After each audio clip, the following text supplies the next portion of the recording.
Madaling araw na, oras na para kumayod. Sa ganitong oras nagsisimula ang araw ko. Pero, nagiba ang ihip ng hangin. Hindi naging pabor sa akin ang taong ito. Sa mga hindi nakakakilala sa akin, ako nga po pala si Papa Pabs, isang content creator na tamad gumawa ng content.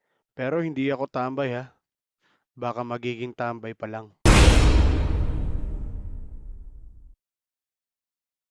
Sa pagpasok ng 2025, masamang balita ang natanggap natin. Nakatanggap ako ng tawag mula sa client ko, mga idol. At ang sabi ay kailangan na nila akong bitawan.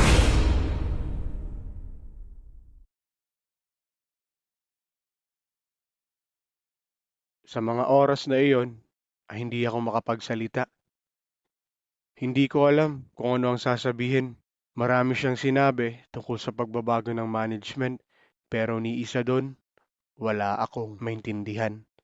Maliban lamang sa salitang, "We have to let you go."